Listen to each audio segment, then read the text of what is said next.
El conocimiento es el comienzo y fin de todas las cosas y único objeto de la vida del hombre. El hombre sin conocimientos es un juguete de las circunstancias. Hay pensamientos que yo tengo que trabajar internamente para que los amigos que empiecen a venir a mi vida sean amigos que me quieran y me elijan. Hola a todos y bienvenidos para Ser Alguien. Un programa pensado por aquellos que estudiamos logosofía para acercarles un poco más de esta ciencia que revoluciona el mundo y la manera de ver tu vida. Mi nombre es José Martín, me acompaña como siempre mi compañero de ruta Jorge Novelo. ¿Qué tal, Jorge? ¿Cómo andás? ¿Cómo estás, José? Muy bueno reencontrarnos en este espacio. Te quería contar algo para ver cómo arrancamos esta nueva saga de episodios. Vamos a tener a 3 cultores logósofos que tienen un factor común, que es el siguiente. Los 3 han participado de sectores juveniles dentro de la Fundación Logosófica. ¿Qué quiere decir esto? Para nuestra audiencia, que han empezado desde su primera juventud a investigar en su mundo interno. Muchos de los que nos siguen, no sé si sabés, Joe, que nos están siguiendo de Brasil, de Uruguay, de Paraguay y de Chile. Les mandamos un saludo especial a todos.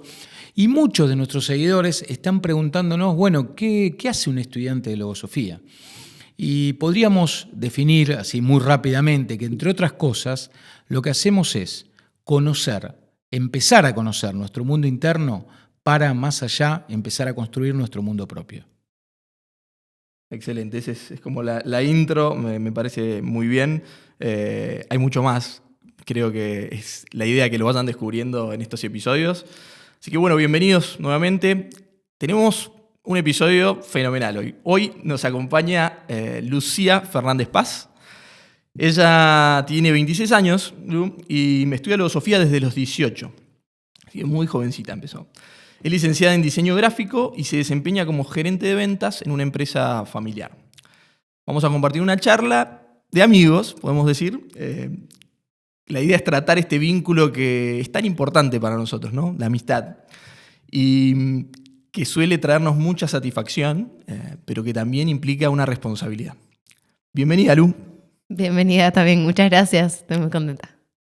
Qué loco, ¿no? O sea, cuando pensábamos este episodio, se me venían un montón de cosas a la cabeza respecto a la amistad, de esos amigos que uno va, digamos, armando, creando, ¿no? Desde el colegio, que es chiquitito, después facultad, deportes, la vida, ¿no? Tenés distintas clases de amigos.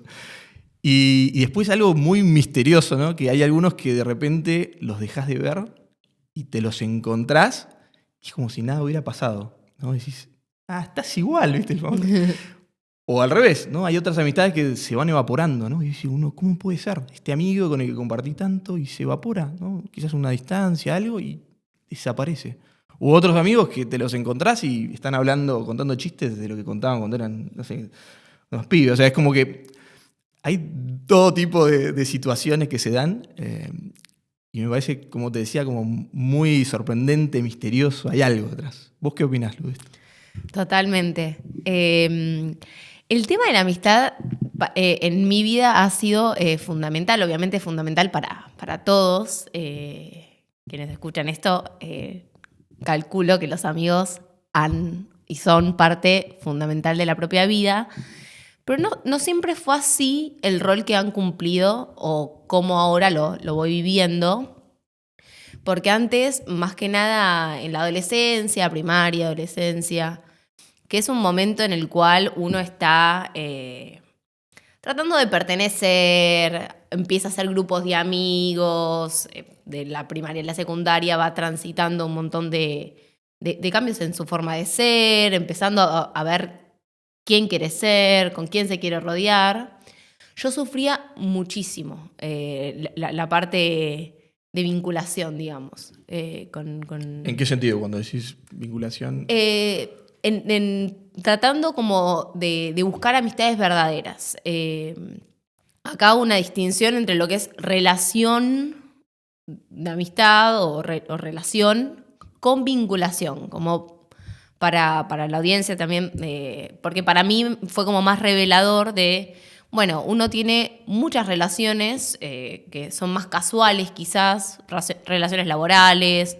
Bueno, tuve relaciones en la facultad, mismo en el secundario, ahora en el trabajo, que son relaciones que uno no elige, que las va transitando, después pueden convertirse en algo más, pero no tienen como ese contenido, vamos a decir, un poco más elevado, espiritual, ¿no? Y la vinculación es algo diferente. El autor de la logosofía lo trae este concepto de vincularnos de ser humano a ser humano y lo eleva y trae a los vínculos como si fuera la imagen de una plantita que uno tiene que regar, que tiene que cuidar, que es sumamente importante darle atención, trabajo. Entonces ya es como que tiene un escalón más ese vínculo, digamos. Entonces, bueno, volviendo a lo que fue mis comienzos con las amistades y este sufrirlas, yo observaba que había muchos pensamientos, muchas deficiencias. El autor de la logosofía los trae como esos defectos o esos pensamientos que tienen mucha participación constante en nuestra vida y que son negativos. Hay un libro dedicado a eso que es muy interesante, así que se los recomiendo.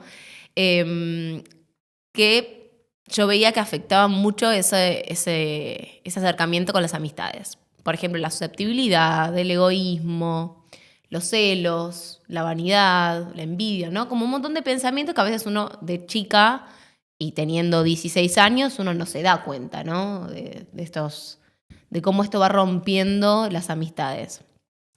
Hasta que empecé a estudiar logosofía. Ahí empecé a buscar vincularme y acercarme, porque yo sabía que dentro de las amistades había un secreto muy importante que no te lo da ningún otro vínculo. No te lo da por ahí la familia, la pareja, ¿no? Sino que, bueno, la amistad, ¿qué rol quería que yo que cumpla en mi vida? Yo buscaba eso. A partir de una experiencia que yo tuve, bueno, yo empecé a estudiar logosofía, como ya mencionaron, a los 18 años, ni bien había terminado el colegio, y empecé a estudiar y me toca vivir una experiencia que para mí fue un antes y un después. Yo venía con sufrimiento de a veces sentir que me dejaban a un lado o que tenía que hacer grandes esfuerzos por acercarme, por pertenecer. Y bueno, me pasó que mi grupo de amigas del colegio secundario un día decidieron como que ya no querían que yo sea parte de ese grupo, ¿no? Unilateralmente, digamos, decidieron. Claro, como que no fue consultado. Y fue que le pasa, yo calculo que le pasa a muchas personas, esto de que a veces, bueno, deciden no ser tus amigas o deciden no elegirte. Y yo en esa no decisión unánime, porque yo la verdad que no sé si estaba tan preparada para esa experiencia. Unos meses después, yo ya estudiando logosofía y estudiando también el tema de amistad y acercándome a otros vínculos de amigos, me toca vivir la experiencia de encontrarme con una de estas compañeras que yo tenía en el colegio, que había decidido no ser más mi amiga, juntarme a tomar un café. Y en esa experiencia yo, obviamente, tuve, lo que es interesante acá es que en logosofía nos preparamos para vivir las experiencias, ¿no? No son solo experiencias vacías que uno va, hace y no se lleva nada de eso, sino que yo dije, bueno, acá tengo una oportunidad de aprender algo de todo esto que yo venía viviendo los años anteriores. Bueno, obviamente también siendo más chica, más inconsciente. Bueno, tengo la oportunidad ahora, con más conocimiento, de que esta experiencia con esta ex amiga o con esta chica, de poder que me sirva de algo todo lo que había vivido, ¿no? Poder hacer algo al respecto.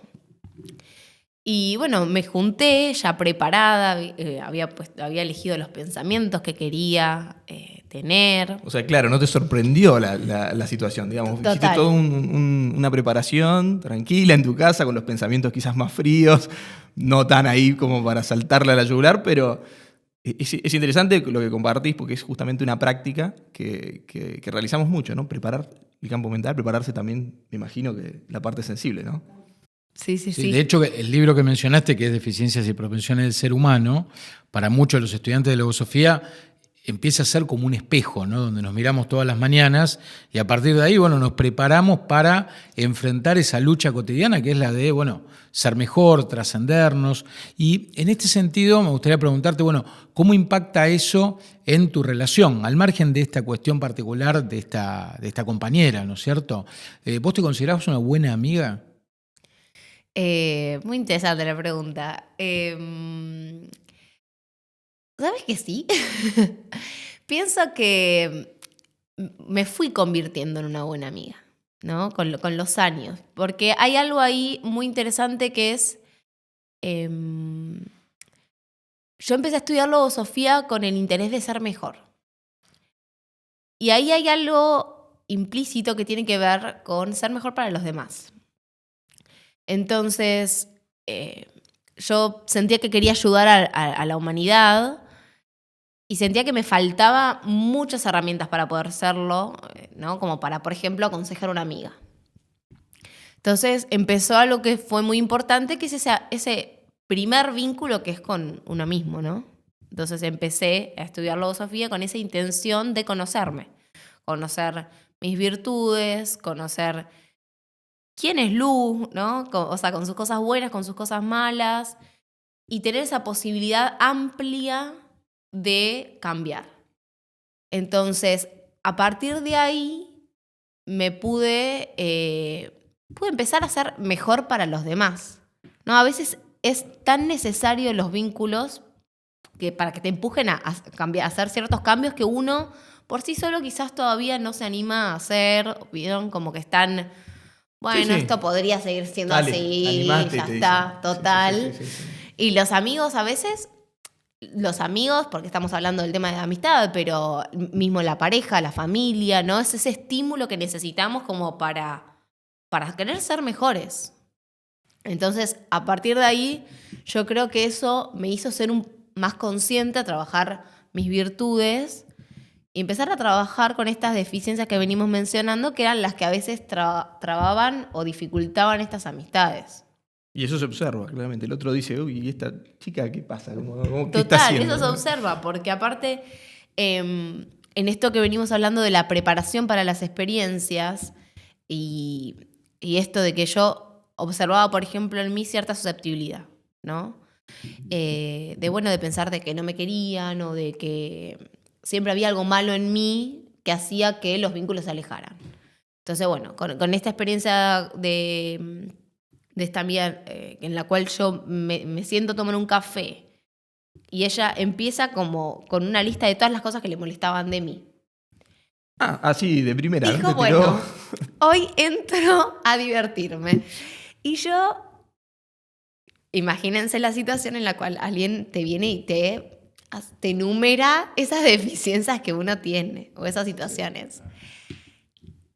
Y yo, ya sabiendo que tenía esa tendencia a victimizarme, quizás, por no tener conocimiento, lo único que hice fue escuchar y tomé todo eso que ella me estaba lanzando para sentarme después en mi casa a hacer algo del método logosófico que se llama consignación, que ya se habrá mencionado en algún que otro episodio, que fue sentarme a escribir y empezar como a hacer esa checklist de, bueno, esto que me dijo, qué porción de verdad tiene, ¿no? Empezar a hacer crítica y poder empezar a hacer ese análisis y que esa experiencia no quede como simplemente bueno, pido perdón y ya está, y cierra ahí, sino que sea algo que me enriquezca a mí para las próximas oportunidades de amistad que yo tenga.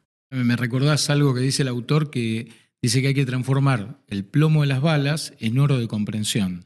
Y hay un trabajo interno que hace el estudiante logósofo que justamente transforma todo lo negativo que pueda venir y que pueda ser bajoneante en algo que te termine elevando, ¿no? Si hay trabajo interno, si no, bueno, eso no pasa. Totalmente, totalmente. La adversidad toma otro color, que no quiere decir que uno no sufra al respecto, porque obviamente tenemos facultades que están preparadas para eso, pero la ubicación de que todos los campos experimentales son para aprender ya cambia un poco la mirada en relación a las amistades.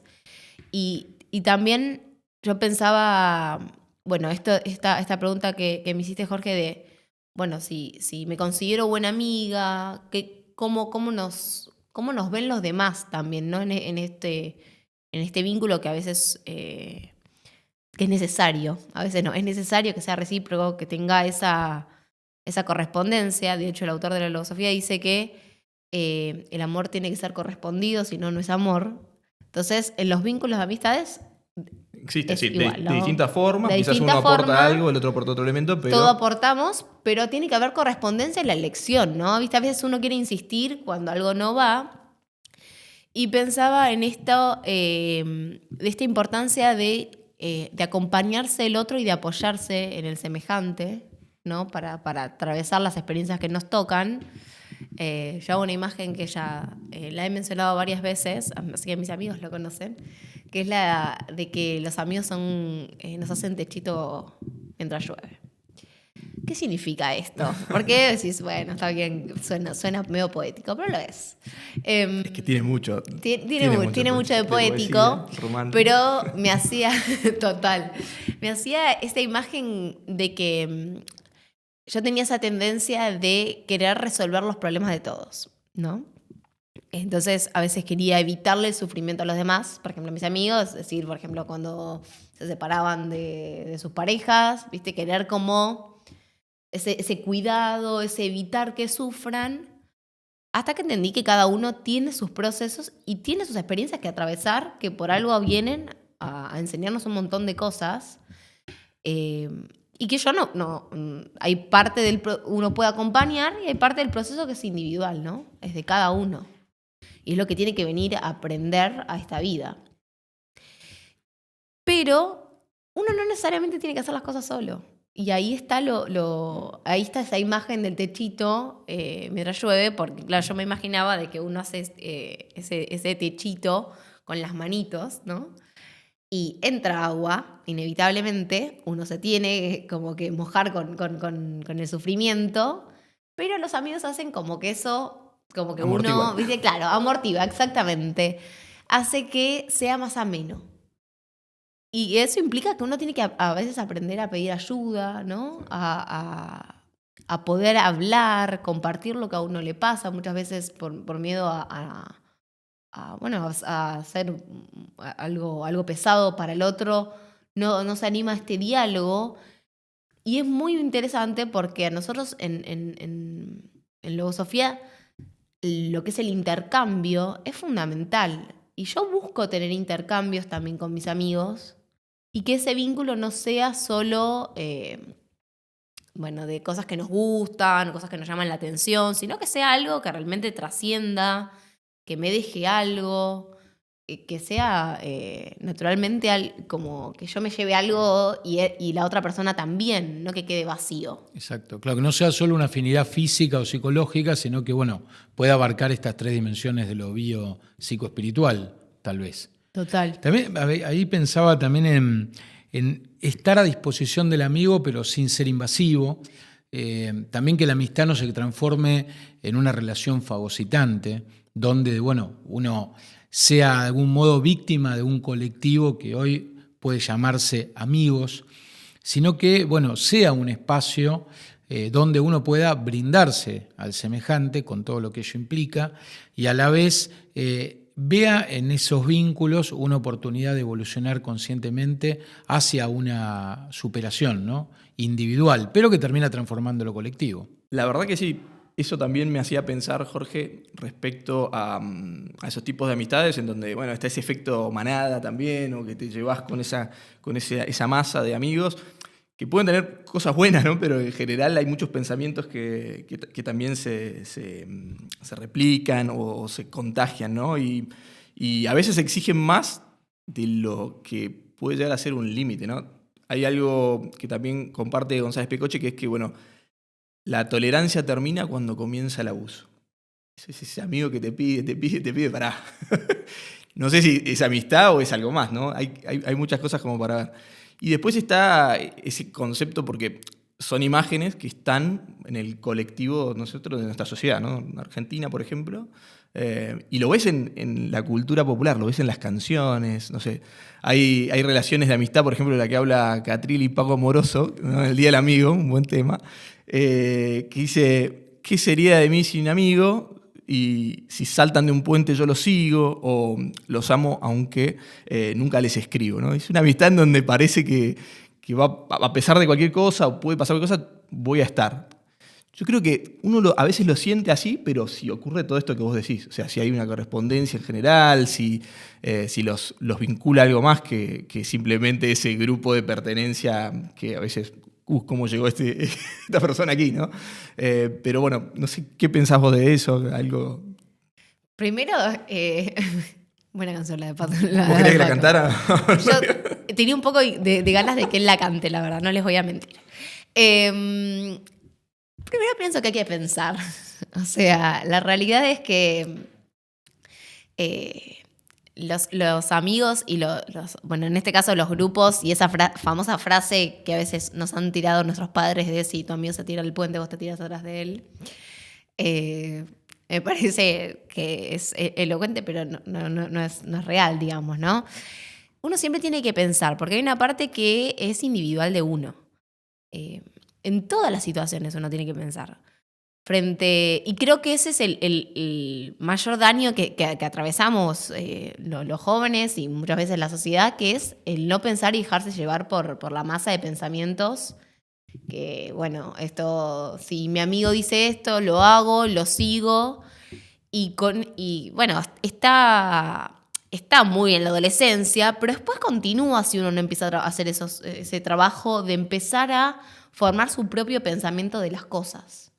Tenemos como bloqueada esas facultades, por ejemplo, la de pensar, la de reflexionar, la de querer ser diferente muchas veces frente a los pensamientos.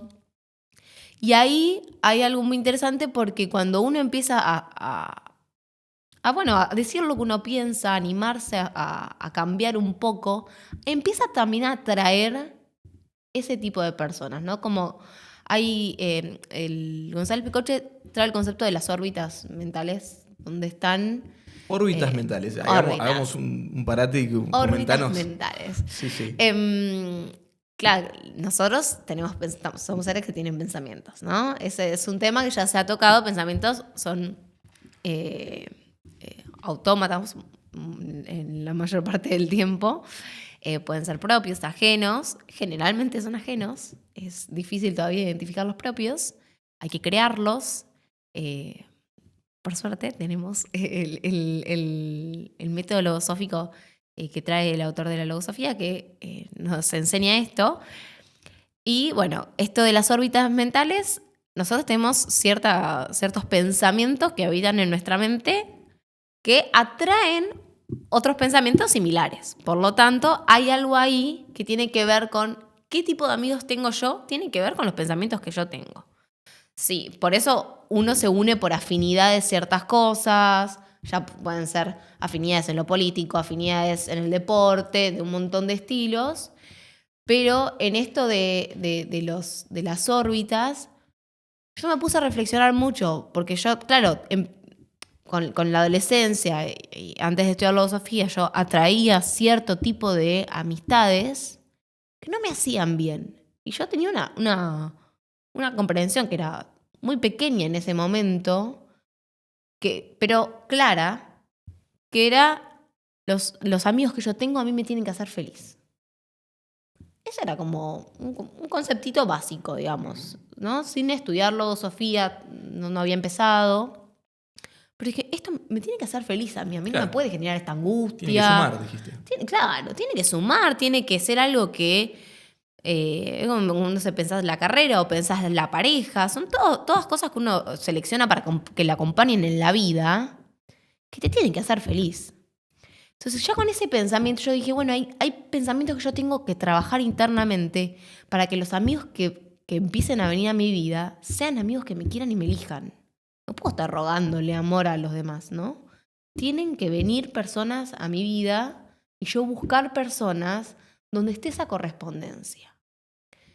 Y cuando empiezo a hacer este trabajo en lo interno, porque, repito, todo empieza en lo interno para poder después que se manifieste en lo externo y en este trabajo con los demás, empecé a traer seres a mi vida que hoy son los que tengo y que hoy no me generan de ninguna manera ninguna situación de tristeza que antes me generaban. Hoy tengo vínculos que son fuertes, que me corresponden, que pueden identificar que a mí me gusta hablar profundo, por ejemplo, que me causa gracia porque yo traigo juegos y traigo dinámicas de preguntas para poder llevar a la reflexión, porque así me gusta hablar en la vida. Y hablando de eso, bueno, en esto tiene que ver cómo nos ven nuestros amigos, estaba en un momento en el cual estaba haciendo un análisis de, bueno, ¿qué cosas positivas tengo? ¿Qué cosas tengo que aún trabajar? ¿No? Haciendo como una reflexión interna en mis consignaciones. Y me encontraba trabada un poco. Vieron que a veces se dificulta esto de ver qué cosas buenas tiene uno. Es más fácil decir... Sale lo malo rápido. Sale malo. Lo bueno cuesta un poco más. Total. Preguntás si por ahí tenés a alguien que te dice, y vos sos medio mala onda, o tenés medio intolerancia, etc. Pero de poder darnos cuenta qué cosas buenas tenemos ya es un desafío.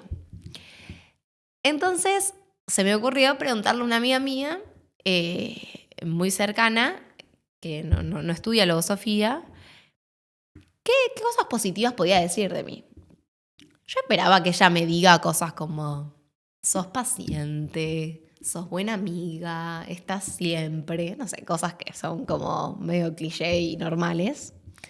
Pero me dijo algo que a mí me llevó a reflexionar y también creo que fue un poco el impulso para traer también este tema, porque ella me dijo, a mí me gusta de vos que sos una persona que busca, que es muy introspectiva, o sea, que le gusta mirarse por dentro, que tiene ganas de cambiar, que quiere ser mejor y que hace algo al respecto. Y ese hacer algo al respecto, me dijo Lucy, vos tenés voluntad de hacer. Y me quedé pensando, porque me pareció muy, muy linda esa mirada, ¿no? De esta amiga. A veces uno necesita esa palmadita que te diga, bueno, algo están observando de todos los cambios que he hecho gracias a estudiar filosofía realmente.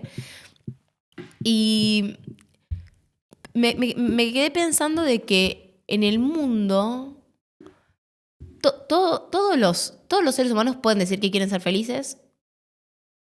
Todos pueden decir que quieren estar bien. No todos pueden decir que quieren ser mejores.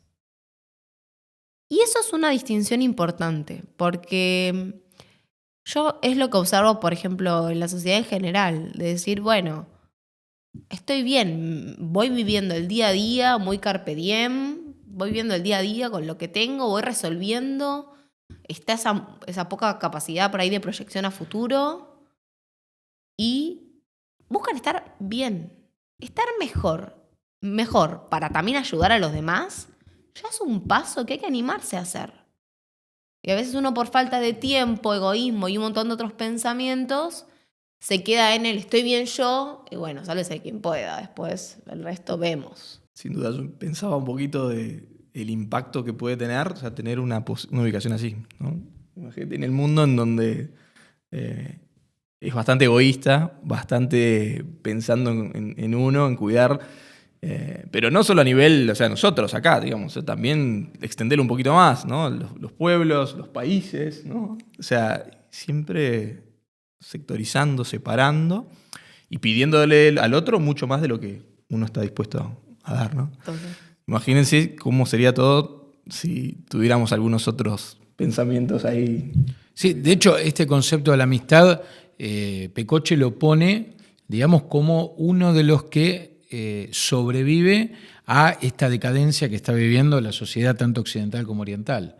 Ahora, este concepto de amistad sublimado por la labor interna puede llegar a ser, bueno, un factor de futuro para esta humanidad que nos toca vivir en este tiempo y espacio, ¿no? Bueno, muy bien, Lu. Creo que abordamos un montón de temas. Siempre se puede seguir ampliando y haciendo doble clic.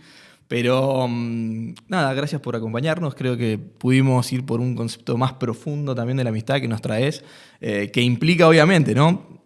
Evolución propia, responsabilidad propia. Y bueno, es la idea de pensar los vínculos de una forma diferente, distinta, ¿no? Al común. Así que, bueno, para el que nos está escuchando, si les gustó este episodio, por favor, compartan el link, compartan a sus amigos, así podemos llegar a más gente. Y como siempre saben, pueden dejarnos comentarios, preguntas en las redes sociales. Nuestra idea es grabar quizás algunas preguntitas cortas, respuestas cortas a sus preguntas, y después pasarlo por las redes en distintos formatos, así que estén atentos a eso también. Y obviamente, para el que quiera saber más de Logosofía, puede seguirnos, visitar nuestra web oficial y bueno, descargar libros, estar atento a los eventos que surgen, conferencias, charlas, cursos. Y bueno, eso. Como siempre les decimos, gracias por acompañarnos, gracias por estar. Nos despedimos. Hasta el próximo episodio de Para Ser Alguien. Gracias.